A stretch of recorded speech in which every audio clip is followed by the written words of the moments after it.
Assalamualaikum warahmatullahi wabarakatuh. Video kali ini saya akan membuat tutorial panduan bagaimana cara teman-teman menginput data pada formula Admiralty yang saya share.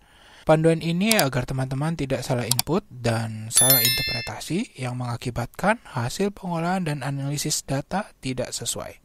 Oh ya, bagi teman-teman yang baru melihat video ini adalah channel Hydrographic Surveyor, di mana channel ini membahas tentang kegiatan survei dan pemetaan laut. Bagi teman-teman yang melaksanakan kegiatan di lapangan, ini saya punya banyak sekali video tutorial-tutorial dari akuisisi data hingga pengolahan data, survei, dan pemetaan laut. Mudah-mudahan video ini dapat bermanfaat bagi teman-teman dan sedikit dapat membantu teman-teman pada saat melaksanakan kegiatan survei di lapangan. Oke, mari kita mulai.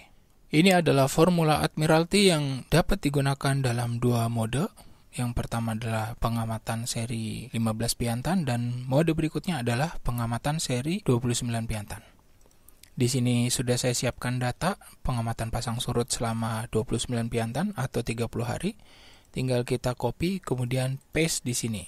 Deretan sebelah sini adalah deretan tanggal, kemudian deretan sebelah sini adalah deretan jam. Dari jam 00 sampai 23.00, selang selama 1 jam pengamatan. Kemudian ini seri pengamatan pasang surutnya tinggal kita isi. Saya isi 29 piantan. Otomatis ini berubah, kemudian grafiknya juga sudah terplot di sini. Kemudian nama perairannya atau stasiunnya silakan diketik atau diinput. Di sini saya tidak input, tapi teman-teman wajib menginput ini. Kemudian nama pengamatnya atau surveyornya saya tulis. Oke, kemudian ini adalah tanggal full, tanggal pengamatan awal. Formatnya adalah bulan-bulan, hari-hari, tahun-tahun. Jadi tinggal saya input. Di sini bulannya bulan Agustus, pengamatan datanya. Kemudian di sini tanggal 24 dan di sini 2012. Kemudian di sini saya rubah bulan Agustus. Ini bulan ya, tinggal dilihat aja komennya. Tahun, karena Agustus sampai tanggal 31. Selanjutnya, tanggal tengahnya ini sudah September. Jadi tanggal tengah itu ini kita ganti 9. Kemudian kita input posisi atau koordinat stasiun pasang surut tersebut. Tinggal klik kanan paste di sini. Nah, ini koordinatnya. Otomatis dia akan mengkalkulasi sendiri waktu tolok, zona, dan sentral meridiannya. Nah, ini adalah peta total intensitas magnet yang ada di Indonesia. Peta ini saya cuplik dari NOAA sehingga bisa digunakan sebagai informasi lebih apabila teman-teman melaksanakan survei pendeteksian anomali kemagnetan laut. Jadi kalau teman-teman survei di sini, tinggal dilihat saja pada peta intensitas kemagnetan ini. Kalau ini adalah kontur 40.000, kemudian di sini kontur 45.000, sehingga per degradasi konturnya ini adalah ditambahkan jadi 41.000, 42, 43, dan 44.000. Kemudian pembatas warna biru ini menandakan lokasi atau zona waktu yang ada di Indonesia, di mana di Indonesia dibagi menjadi 3 zona waktu: waktu Indonesia Barat, waktu Indonesia Tengah, dan waktu Indonesia Timur. Di WIB ini plus 7, WITA ini plus 8, dan WIT ini plus 9. Kita geser ke sebelah kanannya. Ini adalah grafik perbandingan, di mana yang warna hitam itu adalah raw data. Jadi raw data ini ada di baliknya. Kemudian yang biru ini adalah data model atau rekonstruksi. Nah, yang spesialnya di sini pada formula ini itu nilai konstantanya bisa kita adjust. Di mana pada saat formula yang lama itu kita input, ya kalau datanya atau kalkulasinya tidak sesuai, itu mentah-mentahan kita dapat begitu saja. Dampaknya apa? Dampaknya nilai model kita ke depannya itu tidak bisa dilakukan perbaikan. Kalau seumpama nilai kita atau konstanta kita salah, ya prediksi ke depan kita akan banyak mengalami error atau meleset, banyak melesetnya. Tapi dengan cara kita adjust ini, maka nilai prediksi kita atau model kita ke depan itu bisa kita sesuaikan. Jadi tools ini yang sebelah sini itu untuk mengadjust nilai amplitude atau range-nya Pak Sud ini, tinggi grafiknya Pak Sud ini. Jadi saya coba adjust. Tinggal dilihat di nilai residu ini. Kalau dia mengalami pengecilan, maka itu akan lebih baik. Kalau dia mengalami pembesaran, maka harus kita kecilkan. Jadi semakin kecil residu, maka semakin akurat data model kita. Nah, kalau ini lebih besar, kita kembali lagi saja ke 57. Kalau ke atas 57, ke atas lagi 63. Jadi kita kembali ke 9,57. Ini yang paling kecil. Kemudian P1 pada amplitudenya ini juga bisa kita adjust. 57. Nah, 57 ini paling kecil. Kita cari residu ini yang paling kecil. 64, 57, berarti 57 ini paling kecil. Kemudian kalau ini P1 ya, P1 itu ini, kita adjust ini. Kalau P1 di bagian fase itu ini, P1 di bagian amplitude itu ini. Kemudian ini adalah fase.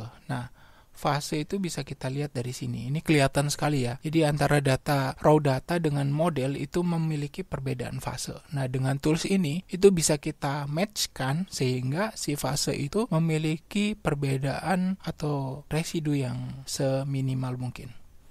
Oke, kita geser. Nah, ini residunya sudah mulai turun. Jadi acuannya tinggal dilihat dari sini sama dilihat dari grafik ini. Sudah match atau belum, atau residunya sudah mengecil atau belum. Kita kecilkan lagi. Sudah 8,57. Kita kecilkan lagi.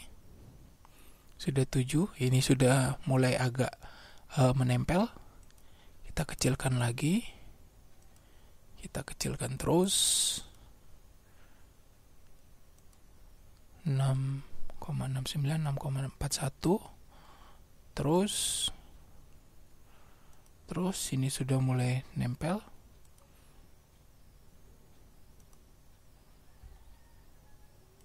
5,21, 4, 4,76, 4,67, 60. Nah, ini udah mulai nempel ya. 4,57, 57, ini berapa? 56, terus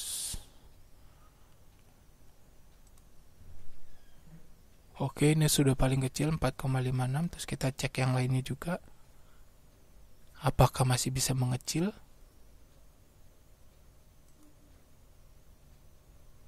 Oke, terus masih bisa mengecil. Wis, tadi 4,39. Ini kita cek bisa mengecil nggak? Oh, makin membesar. Oke, masih bisa mengecil. Oke. Membesar lagi. Nah, ini 4,17. Kita cek lagi. Nah, 4,02. Tadi udah bagus. 4,02. Kita cek ini. Membesar.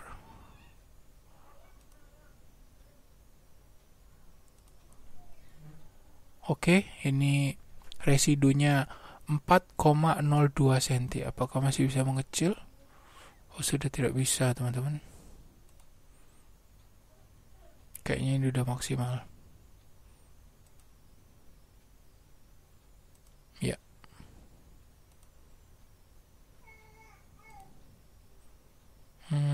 Sudah maksimal. Oke, sudah maksimal. 4,02 cm. Jadi residu perbedaan. Nah, ini bisa dilihat. Ini data pasang surut skala besar ya, ini skala kecil. Jadi ini grafik perbandingan data pasang surut antara model dan rekonstruksi selama 30 hari, yang ini selama 2 hari. Jadi kelihatan sekali perbedaannya, agak ada perbedaan sedikit ya. Agak lumayan sulit untuk menyamakan ini karena ya bagaimanapun data pengamatan pasang surut di lapangan itu banyak sekali pengaruhnya selain arus angin dan debit air, sementara hasil model atau prediksi yang kita buat itu faktor alam itu tidak masuk di dalamnya. Jadi benar-benar konstanta harmonik saja yang masuk, sehingga pasti akan ada perbedaan atau selisih atau residu dari data pengamatan lapangan dengan hasil kalkulasi formula Admiralty ini. Itu kemudian informasi yang lainnya juga saya masukkan di sini, termasuk nilai Z0 ini yang dicari sama teman-teman. Kemudian di sini saya kasih keterangan jika pengamatannya atau formulanya diambil menggunakan metode 15 piantan, maka Z0 ini tidak direkomendasikan. Yang direkomendasikan adalah pengamatan atau pengolahan menggunakan data 29 piantan setidak-tidaknya. Ini juga direkomendasikan oleh WHO. Di dalam S44 itu minimal pengamatan pasang surut selama 30 hari. Ini ada range pasang surut ini, kemudian ini informasi DTS, maksimumnya data ini, minimumnya ini residu yang tadi keterangannya, campuran condong harian ganda dan lain sebagainya ada di sini.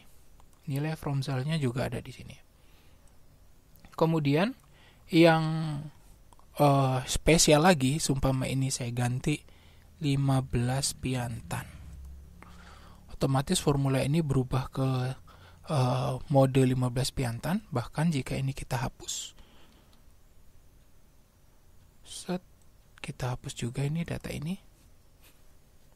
Nah, si formula ini akan tetap melakukan model dengan sangat sempurna. Coba teman-teman perhatikan, grafiknya benar-benar nempel sekali. Dan ini hasilnya. Jadi 15 piantan dengan 29 piantan menggunakan formula ini sangat akurat sekali. Bahkan residunya bisa sampai 3 cm. Ini ya. Oke, jadi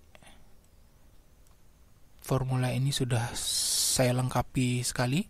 Karena formula ini saya susun dari tahun 2012 hingga sekarang. Jadi setiap saya melaksanakan survei, pengalaman-pengalaman di lapangan saya terapkan di formula ini. Data-data lapangan saya masukkan, kalau ada kekurangan atau kesalahan saya perbaiki, terus seperti itu. Jadi saya terapkan, kesalahan saya perbaiki, saya terapkan, kesalahan saya perbaiki, dan hingga saat ini menurut saya formula ini sudah final ya, sudah lengkap sekali isinya. Oke, kemudian di sheet sebelah sini, ini adalah model yang dikeluarkan dalam seri 1 tahun, lengkap sekali. Grafiknya sangat bagus sekali. Ini bisa digunakan untuk teman-teman yang ingin melaksanakan analisis lebih terhadap data pasang surut selama 1 tahun, full nyambung. Menurut saya kesulitan yang saya alami pada saat pembuatan formula ini adalah pengeplotan data grafik pasang surut ini, di mana pada saat kita input, sumpama ini saya masukkan tahun 2019. Nah, tahun 2019 itu bukan merupakan tahun kabisat. Jadi kalau bukan tahun kabisat itu, di data ini pada bulan Februari tanggalnya hanya sampai 28 Februari. Tanggal 29-nya ini kosong. Nah, yang membuat saya mengalami kesulitan adalah pengeplotan antara tahun kabisat dan non kabisat. Jika menggunakan Excel itu agak sulit ya. Jadi menjadikan satu tahun kabisat sama non kabisat pada grafik ini tuh kemarin pada saat saya try and error itu ada yang nyambung, ada yang tidak. Dampaknya apa? Dampaknya kesalahan tanggal berikutnya itu akan terakumulasi sehingga bulan-bulan setelah Februari itu biasanya mengalami ketidakakuratan pada model. Nah, setelah saya perbaiki berkali-kali hingga saat ini menjadi nyambung dan data prediksi model ini pun bisa jadi sangat akurat. Oke. Kemudian informasi berikutnya ini adalah satuan ini. Kalau seumpama teman-teman butuh model ini dalam satuan meter, tinggal teman-teman klik M, kemudian enter, maka seluruh data ini, model semuanya, bahkan informasi MSL, Z0, data terendah ini juga dalam meter semua. Lihat, dalam meter semua kan? Atau teman-teman membutuhkan informasi dalam sentimeter atau data yang dibutuhkan dalam sentimeter, tinggal enter dan semuanya berubah menjadi sentimeter semua. Oke, ini grafik bulanan, ada keterangannya di sini, bisa teman-teman lihat. Terus ini data full 1 tahun. Yang atas ini adalah data pasang surut, kemudian yang biru ini adalah data surutan yang kita gunakan apabila kita melakukan koreksi data batimetri. Kemudian informasi berikutnya adalah informasi ini, maksimum dan minimum. Ini terjadi pada hari ini, seumpama tanggal 1. Ini akan diberikan keterangan bahwa tanggal 1 itu dia masih fase range-nya kecil gitu. Dan ini juga minimumnya sekian. Ini pada saat range-nya kecil atau nip tide. Kemudian yang hijau ini adalah spring tide. Kemudian jika dilihat persatuan, jadi pada tanggal 1 ini maksimumnya itu adalah 317,583 cm dan minimumnya adalah sebesar 177,32 cm. 317,583 itu ada di mana? Jadi ini maksimumnya ya. Itu ada di sini. Nah, yang warna hijau ini tinggi ya, yang warna merah itu rendah.